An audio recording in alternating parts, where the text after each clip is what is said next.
কোথায় আছো গুরুদেব। এই গানটি শুনলেই অনেকেরই ফিরে যেতে হয় সেই 90-এর দশকে। কিন্তু এই গানটি আজকে নিয়ে আমরা কেন এই টকশো করছি? আপনারা কি ভাবতে পারছেন আমরা 90-এর দশকের সিনেমা নিয়ে আলোচনা করছি? একেবারেই না। ত্রিপুরার সঙ্গে রবীন্দ্রনাথ ঠাকুরের একটা সম্পর্ক রয়েছে।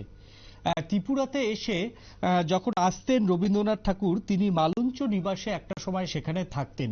কিন্তু সেই মালঞ্চ নিবাস আজকে কি অনেকেই হয়তো জানেন। সেই জন্যই আজকে আমরা অনুষ্ঠানের নাম দিয়েছি কোথায় আছো গুরুদেব। এই মুহূর্তে আমি সরাসরি আগে চলে যাব আমাদের প্রতিনিধি সুপ্রতিম মুখার্জির কাছে।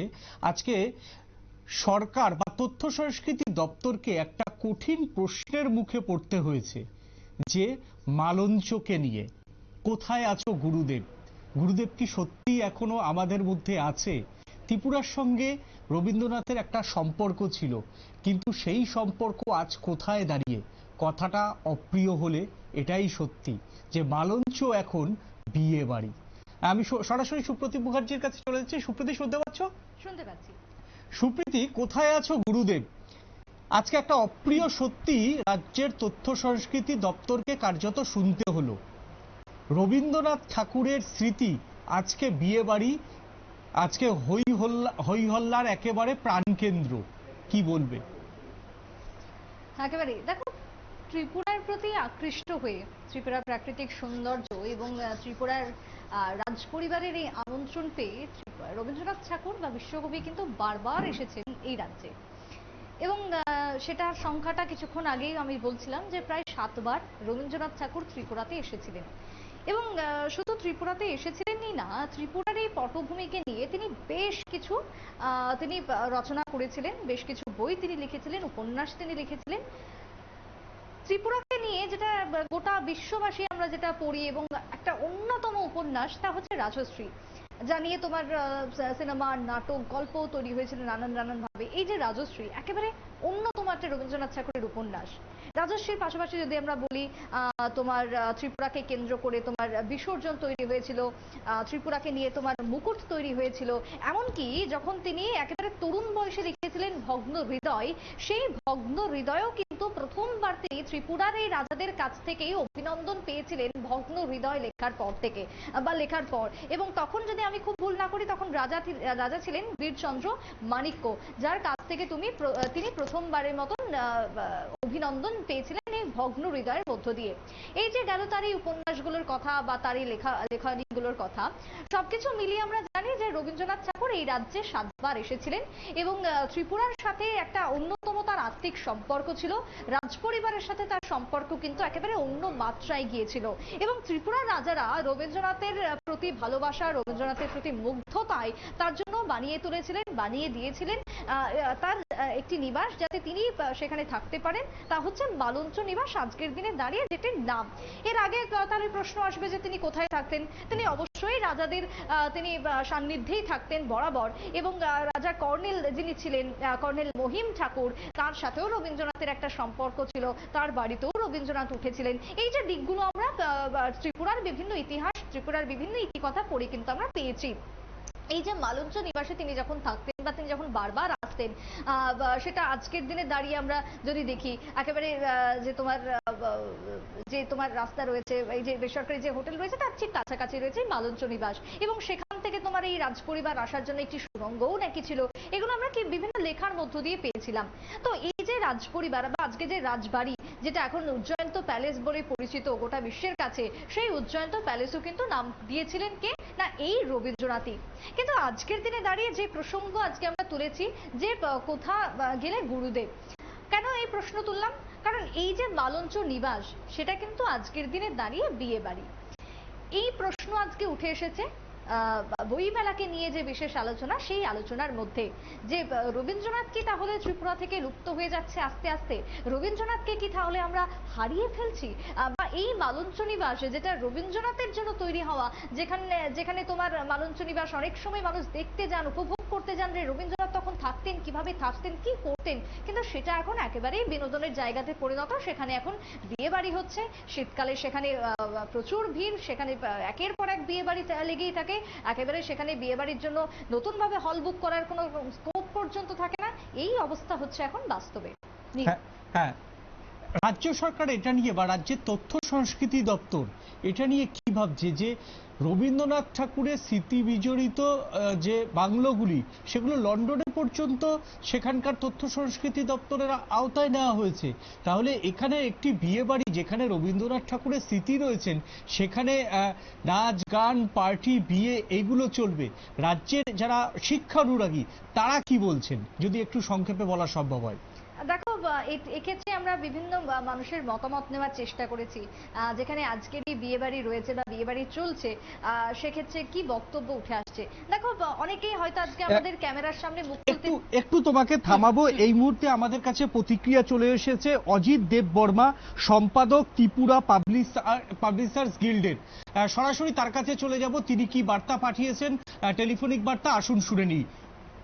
অজিতবাবু, বলছিলাম যে এই রবীন্দ্রনাথ ও ত্রিপুরা এই বইটা এখন ত্রিপুরাতে আর পাওয়া যায় না কোথাও, এমনটাই কিন্তু অভিযোগ। ঠিক কি কারণে পাওয়া যায় না বলে আপনার মনে হয়? আর গভর্নমেন্ট পাবলিকেশন, এটা প্রশাসনিক ব্যাপার। একবার প্রিন্টেড হওয়ার পরে যখন কপি নিঃশেষিত হয়ে যায়, রিপ্রিন্টের ব্যাপারে অফিসিয়ালি যখন উদ্যোগ নেওয়া হয় না, আমার মনে হচ্ছে যে এরকমই আছে। রিপ্রিন্টের জন্য সেরকম অফিসিয়াল উদ্যোগ নেওয়া হয়নি, তার বই পাওয়া যাচ্ছে না। এমন কি রয়েছে সেই বইটার মধ্যে যা ত্রিপুরাবাসীর জানা উচিত বা আগামী প্রজন্মের জানা উচিত? বইটা ঠিক আমারও শুনেছি, আমারও পড়া হয়নি, কিন্তু ওইখানে অনেক মূল্যবান লেখা, রেফারেন্স এবং অনেকের মুখে আমি শুনেছি এটা একটা মূল্যবান দলিল, কিন্তু আমারও সেভাবে দেখা হয়নি বইটা। সেই সময়ে অনেক বিদগ্ধজনের লেখা এই সংকলনে আছে, তো সেই সংকলনের সেই লেখাটা খুবই মূল্যবান। আমার মনে হচ্ছে এটা খুবই একটা মূল্যবান প্রকাশন। বেশ, আর আমার একদম শেষ প্রশ্ন, রবীন্দ্রনাথের একটি বাড়ি বা ত্রিপুরাতে, সেই বাড়িটি বর্তমানে অভিযোগ এসছে একটি বিয়ে বাড়িতে পরিণত হয়েছে। এই ধরনের এবং রবীন্দ্রনাথের মতন একজনের বাড়িকে যে এখনো পর্যন্ত সংরক্ষণ করা হলো না, সেই ব্যাপারে আপনার কি মত? রবীন্দ্রনাথের বাড়ি নয়, উনি যখন রয়্যাল ফ্যামিলির অতিথি হিসেবে ত্রিপুরাতে ছিলেন তখন আপনি কি জিবি রোড কি আপনার জানা আছে? হ্যাঁ, ওইখানেই রয়্যাল ফ্যামিলির মালিকানাধীন সেই জায়গাটা। তো এটা যেহেতু রয়্যাল ফ্যামিলির মালিকানাধীন, তো এটা পুরানা সেই স্থাপত্য, পুরানা সেই মানে নির্মাণ যে সেটা কোনো মেনটেনেন্স নেই, রক্ষণাবেক্ষণ নেই। কিন্তু ওই জায়গাটাই রয়্যাল ফ্যামিলির ওই জায়গাতে একটা বিয়া বাড়ি হিসেবে স্থানটা এখন চলছে। এটাই একেবারেই শুনছিলেন আপনারা যে রবীন্দ্রনাথ ঠাকুরের সম্পর্কে জানা যাবে একটি বই, সেই বই আজকে রাজ্যের বুকে পাওয়া যাচ্ছে না। এটা একেবারেই বাঙালি হিসেবে বা ভারতীয় হিসেবে অত্যন্ত লজ্জার, কারণ আমরা ভারতীয়দের সাহিত্যে সবথেকে বিশ্বের দরবারে প্রতিষ্ঠা করেছিলেন রবীন্দ্রনাথ ঠাকুর। যে রবীন্দ্রনাথ ঠাকুরের বই ফ্রান্সে পাওয়া যায়, ইটালিতে পাওয়া যায়, ইউরোপের বিভিন্ন কান্ট্রিতে পাওয়া যায়, ল্যাটিন আমেরিকান কান্ট্রিতে পাওয়া যায়, এবং রবীন্দ্রনাথ ঠাকুরকে নিয়ে মোট 123টি ভাষায় বই আছে। সেই জায়গাতে ত্রিপুরার সঙ্গে রবীন্দ্রনাথের সম্পর্ক রয়েছে এইরকম একটি বই রাজ্যের বুকে পাওয়া যাচ্ছে না। তাহলে নতুন প্রজন্ম রবীন্দ্রনাথকে জানবেন কিভাবে? নতুন প্রজন্ম কিভাবে জানবেন ত্রিপুরার সঙ্গে রবীন্দ্রনাথের সম্পর্কের রসায়নের কথা? এই বিষয় নিয়ে এবার সুপ্রীতির কাছে চলে যাব। সুপ্রীতি, যে বইটি পাওয়া যাচ্ছিল না কথাতে উঠে আসলো, তাহলে নতুন প্রজন্ম এই যে ত্রিপুরার সঙ্গে, ত্রিপুরা রাজপরিবারের সঙ্গে রবীন্দ্রনাথের সম্পর্কের রসায়ন কিভাবে জানবেন যদি এই বইটি না পাওয়া যায়? নীল, এটা খুব সত্যি কথা। আজকের আলোচনার মধ্যে এটাই উঠে এসেছে যে রবীন্দ্রনাথকে নিয়ে যে বই, আমরা এতক্ষণ দেখছিলাম কি যে রবীন্দ্রনাথ কি কি লিখেছেন এবং কোন কোন বইয়ের জন্য তিনি আরো তার নাম ছড়িয়ে পড়েছে, ত্রিপুরার রাজাদের কাছে আরো বেশি তিনি জনপ্রিয়তা লাভ করেছিলেন, সেগুলো তো আমরা দেখলাম। কিন্তু রবীন্দ্রনাথকে নিয়েও তো কিছু লেখা হয়েছিল এই রাজ্যের শিল্প সাহিত্যিকদের দ্বারা, কিন্তু সেই বই আজকে খুঁজেই পাওয়া যাচ্ছে না, বা সেই বই আজকে নেই। কারণ কি, সেই বই ছাপানোই হয়নি। সেই বইকে ছাপানোর আর্জি আজকে তুলে ধরা হয়েছে যাতে করে রবীন্দ্রনাথকে নিয়ে জানতে পারে আগামী প্রজন্ম। যে রাজ্যের সাথে রবীন্দ্রনাথের এই সম্পর্ক, তখন কিন্তু ত্রিপুরা, যদি আমরা একটু পিছনের দিকে যাই, তখন কিন্তু ত্রিপুরা ভারতের অন্তর্ভুক্ত ছিল না। যে টাইমে রবীন্দ্রনাথ ঠাকুর এই রাজ্যে এসেছিলেন, তখন ত্রিপুরা ছিল আলাদা একটি তোমার দেশ হিসাবেই বলতে পারি। প্রথমে সেটা কেন্দ্র শাসিত হয়, তোমার গভর্নর দ্বারা প্রথমে চালিত হয়, তারপরে কেন্দ্র শাসিত, তারপরে সেটা চুক্তিবদ্ধ হয়ে তারপরে সেটা ভারতের সাথে ঢুকেছে, তারপরে সেটা অঙ্গরাজ্যের পর পূর্ণ রাজ্যের সম্মান পেয়েছে। এই যে একটা সময়, এই যে একটা পিরিয়ড, সেই সময় রবীন্দ্রনাথের কি অবদান ছিল তার সবটা তুলে ধরার জন্যই এই বইগুলো লেখা হয়েছিল। কিন্তু তার মধ্যে কিন্তু বেশ কিছু বইয়ের এখনো কোনো খুঁজেই পাওয়া যাচ্ছে না, যেখানে আজকের দিনে দাঁড়িয়ে রবীন্দ্রনাথকে নিয়ে রিসার্চ করছে স্টুডেন্টরা। রবীন্দ্রনাথকে নিয়ে রিসার্চ করার পর তারা নানান রকমের দিক তুলে ধরছে, জানতে পারছে। সেই জায়গাতে আগামী প্রজন্ম এই রাজ্যের তারা কি শিখবে, কি জানবে? আজকের দিনে দাঁড়িয়ে বিভিন্ন রবীন্দ্র অনুরাগীদের সাথে যখন আমরা কথা বলি, যেটা তোমাকে বলছিলাম কিছুক্ষণ আগে, অনেকেই হয়তো অন ক্যামেরাতে এই বিষয়গুলো নিয়ে মুখ খুলতে চাইছে না। রাজনৈতিক হোক বা অরাজনৈতিক কারণ হোক, বিভিন্ন কারণ এক্ষেত্রে সামনে চলে আসছে।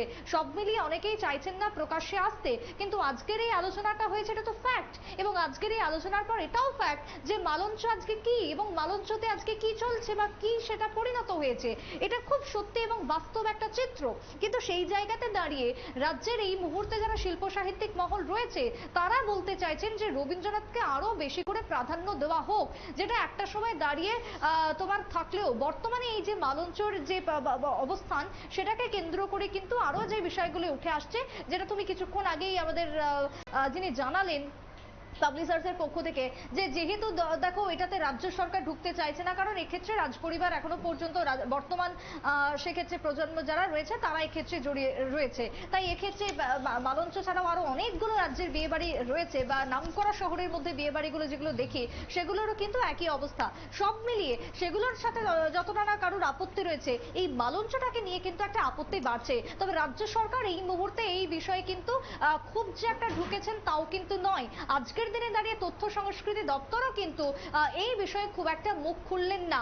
আপাতত আলোচনা শুনলেন এবং আলোচনার পর তারা সুপ্রীতি, একটা বিষয় তোমার কাছে যাব। দেখো, মালঞ্চ একটি রাজ পরিবারের সম্পত্তি, সেটা নিয়ে আইনি জটিলতা থাকতে পারে, সেই বিষয়গুলোতে আমি ঢুকছি না। সেগুলোকে আমাদের নিয়ে এই অনুষ্ঠান করতে গেলে আরো বেশি আমাদের ইনপুট লাগবে।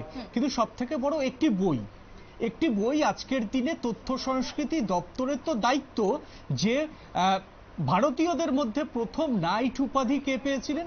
রবীন্দ্রনাথ ঠাকুর। ভারতীয়দের মধ্যে, পরে অবশ্য তিনি এই নাইট উপাধি পদত্যাগ করেছিলেন, ভারতের মধ্যে প্রথম নোবেল পুরস্কার সাহিত্যে কে পান? রবীন্দ্রনাথ ঠাকুর।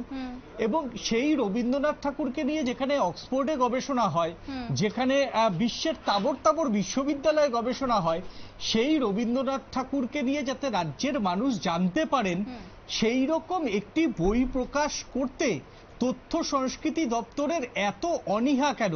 তার মানে কি মনে হচ্ছে যে রাজ্যের মানুষ কি মনে করছেন যে এখানকার যারা তথ্য সংস্কৃতি দপ্তরের আধিকারিকরা রয়েছেন তারা নিজেরাই তথ্য দিতে ভালোবাসেন না? এটাই কি ঠিক? তোমার কথা তো আমি অনেকটাই সহমত। দেখো, আজকের যে মূল আলোচনাটা কোথায় উঠে এসেছে না, বইমেলার আলোচনার মধ্যে।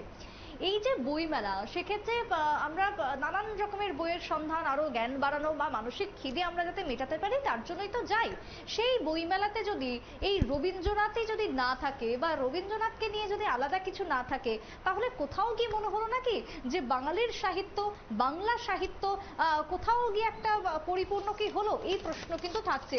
যে ক্ষেত্রে আমরা জানি রবীন্দ্রনাথ বলো বা বিদ্যাসাগর বলো, যাদেরকে ছাড়া কিন্তু আমরা একটা অক্ষর, একটা বর্ণ আমাদের কমপ্লিট না।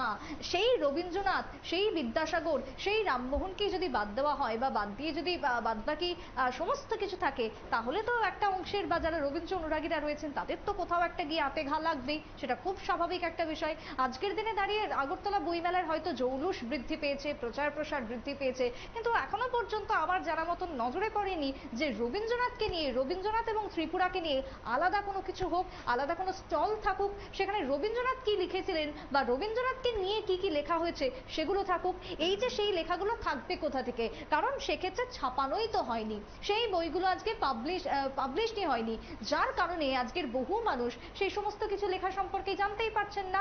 তাহলে এই জায়গাতে দাঁড়িয়ে একটা তো অনীহা রয়েছেই তোমার দপ্তরের, কিন্তু সেই অনীহা আমরা আশা করব আগামী দিনে হয়তো থাকবে না বা হয়তো মিটিয়ে ফেলবেন দপ্তর, কিন্তু এখনো পর্যন্ত কিন্তু এই নিয়ে কোনো কিছুই আমি বলতে পারবো না অন্তত, কারণ আজকের আলোচনাতে এই বক্তব্যের পর কিন্তু মুখ খুলতে দেখা যায়নি কাউকে কোনো রকম ভাবে। সুতরাং রবীন্দ্রনাথকে নিয়ে আরো জানানোর প্রয়োজন রয়েছে আমার মতে আগামী প্রজন্মকে। আমরা সাম্প্রতিককালে দুর্গাপুজো পার করেছি, আর এই দুর্গাপুজোতে একটা ইন্টারেস্টিং বিষয় ছিল, সমস্ত প্যান্ডেল, সমস্ত পুজোর আয়োজকরা কিন্তু নানান রকমের বর্তমান পরিস্থিতি নিয়ে থিম করেছেন, থিমের লড়াই কিন্তু আমরা দেখেছি, বাইরের যুদ্ধ পরিস্থিতি বলো বা রাজ্যের অবস্থান বলো, সব মিলিয়ে থিম দেখেছি, কিন্তু তার মধ্যে একটি মাত্র ক্লাব ছিল যারা কিন্তু এই রবীন্দ্রনাথ এবং ত্রিপুরা তার কি সম্পর্ক রয়েছে এই সম্পর্কটাকে তুলে ধরতেই কিন্তু তারা একটি বিশেষভাবে আয়োজন করেছিল দুর্গাপুজোর। এবং আমি সোশ্যাল মিডিয়া বলো বা মানুষের মুখে মুখে শুনেছি যে সব থেকে নাকি মন কেড়ে নিয়েছিল সেই প্যান্ডেলটাই, কারণ আমরা অনেকেই সে লেখার মধ্য দিয়ে, পড়ার মধ্য দিয়ে রবীন্দ্রনাথকে জেনে এসেছি, কিন্তু ভিজুয়ালি যখন দেখছি আজকালকার প্রজন্ম যখন সেই বই পড়ে রবীন্দ্রনাথকে নিয়ে না মানে জানে না, সেভাবে হয়তো পড়েনি বা হয়তো জানে না এই রাজ্যের সাথে রবীন্দ্রনাথের সম্পর্ক ঠিক কতটা, কোন জায়গায়, তারা কিন্তু আজকের দিনে দাঁড়িয়ে সেই পুজো প্যান্ডেলে গিয়ে ভিজুয়ালি দেখতে পেল যে রবীন্দ্রনাথ আর ত্রিপুরার মধ্যে ঠিক কি সম্পর্ক ছিল। ত্রিপুরার রাজারা কিন্তু রবীন্দ্রনাথকে যেভাবে আতিথেয়তা, যে ভালোবাসা, যে সম্মান দিয়েছিলেন, তা রবীন্দ্রনাথের লেখার, রবীন্দ্রনাথের বিভিন্ন রকমের আমরা গল্পের মধ্য দিয়ে সেটা জেনেছি। সুতরাং এই রাজ্যের সাথে রবীন্দ্রনাথের যে সম্পর্ক, সেই সম্পর্কটা আজকের দিনে দাঁড়িয়ে মানুষ চাইছে যে আরো সেটাকে তুলে ধরা হোক। রবীন্দ্রনাথ শুধুমাত্র একটা রাজ্যের নয়, রবীন্দ্রনাথ গোটা দেশের, গোটা বিশ্বের কাছে একটা আইকন, সেই আইকনিক ব্যক্তিকে যাতে আরো বেশি মাত্রায়, তার সাথে যেহেতু ত্রিপুরার এরকম একটা সম্পর্ক ছিল সেটা আমরা কজন জানি, সেই সম্পর্কটাকে তুলে ধরা হোক, এটাই কিন্তু আজকে অনেকের দাবি ছিল। একেবারে সুপ্রীতি, আমাদের সঙ্গে থাকার জন্য অনেক অনেক ধন্যবাদ তোমাকে। কোথায় আছো গুরুদেব? স্বাভাবিকভাবেই যদি আমাদের এই শব্দটা রাজ্যের তথ্য সংস্কৃতি দপ্তরের কর্তারা যারা এসি ঘরে বসে থাকেন, তারা যদি, তাদের কানে যদি এই শব্দটা পৌঁছায়, তাহলে আপনারা হয়তো আরেকবার উদ্যোগ নেবেন যে রবীন্দ্রনাথ ঠাকুরের সঙ্গে ত্রিপুরার সম্পর্ক নিয়ে যে বইটি লেখা হয়েছিল সেই বইটি আরো বেশি করে পাবলিশ করা এবং নতুন প্রজন্মের হাতে তুলে ধরা। তাহলেই তো নতুন প্রজন্ম এ রাজ্যের সঙ্গে ত্রিপুরার যে, এ রাজ্যের সঙ্গে রবীন্দ্রনাথের যে সম্পর্কের কথা, সেই কথা জানতে পারবে, নতুন প্রজন্ম এগোবে। না হলে নতুন প্রজন্ম কিন্তু আরো বিপদমুখী হবে। নতুন প্রজন্ম এই যে আমাদের মহান যারা ঋষিমুনিরা রয়েছেন তাদের সম্পর্কে জানবেন কিভাবে? এ রাজ্যে রয়েছে রাষ্ট্রবাদী সরকার, তো রাষ্ট্রবাদী সরকাররা তো সবসময় এ রাষ্ট্রের যারা মনীষীরা রয়েছেন তাদেরকে তুলে ধরবেন, এই প্রত্যাশাই সাধারণ মানুষ রাখে। তাই সাধারণ মানুষেরও বিশ্বাস এই রাষ্ট্রবাদী সরকার অন্তত এই বিষয়টাতে একটু খেয়াল করবেন, যেটা বাম আমলে এই রবীন্দ্রনাথ ঠাকুরদের গুরুত্ব দেওয়া হয়নি, বঙ্কিমচন্দ্রকে গুরুত্ব দেওয়া হয়নি, শরৎচন্দ্র চট্টোপাধ্যায়কে গুরুত্ব দেওয়া হয়নি, এরকম হাজার হাজার মনীষীদের বাম আমলে গুরুত্ব দেওয়া হয়নি। বাম আমলেদের এদের মূর্তি রাস্তার পাশে ঠাঁই পেত না, এদের ভাস্কর্য বিভিন্ন সরকারি অফিসে ঠাঁই পেত না, কিন্তু রাষ্ট্রবাদী সরকারের কাছে মানুষ কিন্তু এই প্রত্যাশাটা রাখে। তাই রাষ্ট্রবাদী সরকারের এই কাজটা দ্রুত করা উচিত বলে মনে করছেন রাজ্যের একাংশের বাসিন্দারা।